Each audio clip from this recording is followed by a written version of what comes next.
Hello, I'm Dave, one of the pastors here at Journey Ministries. This is day 17 of the Red Letter Challenge. Let me read it for you. Matthew 6:12. Forgive others their trespasses. This quote from Jesus is one of the most difficult challenges. It's really hard to forgive other people, but it's even worse to continue holding on to things that keep us from being who God has created us to be. To forgive means to let go of something and give it to God because you believe He will enact better justice than you could. It's the opposite of taking revenge. Jesus mentions forgiveness often, and He lives by it too. Jesus follows His way of forgiveness all the way to the cross. And even on the cross, He forgives the people who are killing Him. When Jesus prayed for His enemies to be forgiven as they drove nails into His hands, He was living His own sermon and validating His right to preach it.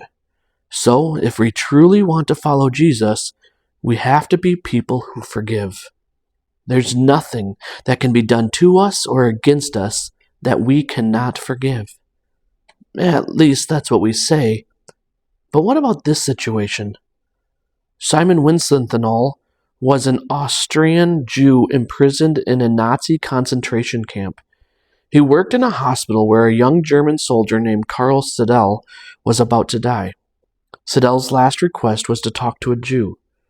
Karl had been mortally wounded and wanted to make a deathbed confession. For several hours, he pours out his heart about how sorry he is for all of the things he has done.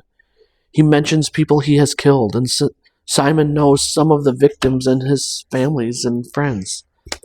After hours of confessing, Sedel asked Wiesenthal if he could forgive him.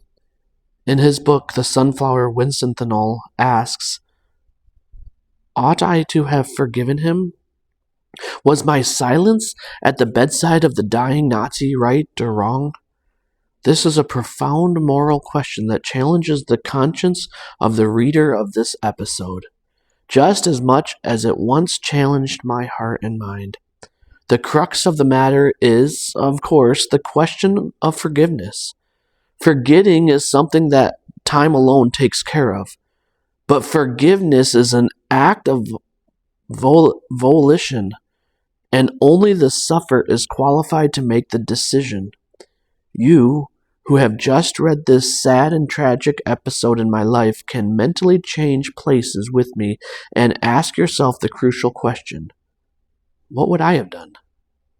The rest of his book includes 53 different prominent thinkers weighing in on whether he should forgive him.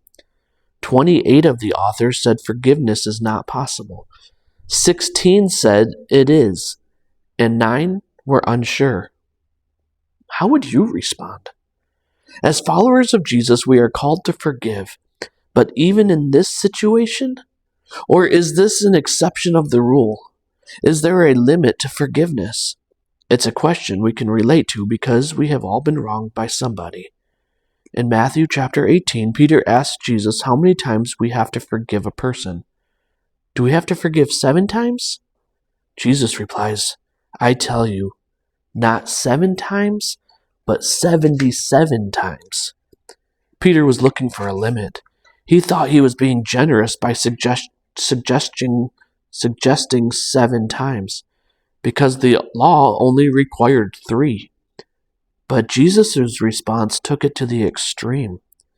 Other translations say 70 times 7. All scholars believe that either way, Jesus wasn't being literal. Instead, these numbers suggest a never-ending limit on forgiveness, because the numbers 70 and 7 signify perfection and completion. They suggest we ought never be done forgiving someone. My favorite story of forgiveness is when Jesus forgives Peter for denying him 3 times. Peter was one of Jesus' best friends, and he let Jesus down at the moment Jesus needed him most. Yet, Jesus forgives Peter 3 times for denying him, and then puts him back to work with the most important job ever, to lead the first church. It's one thing to forgive, but it's another thing to completely trust someone and give them the greatest responsibility in the world. God showed us the essence of who He is when Jesus died for all of our sins. Now, He calls us to be like Him. To forgive somebody is not only good for that person, but it's good for you too. When you forgive, you become more like Christ. Wow. This is day 17 of the Red Letter Challenge.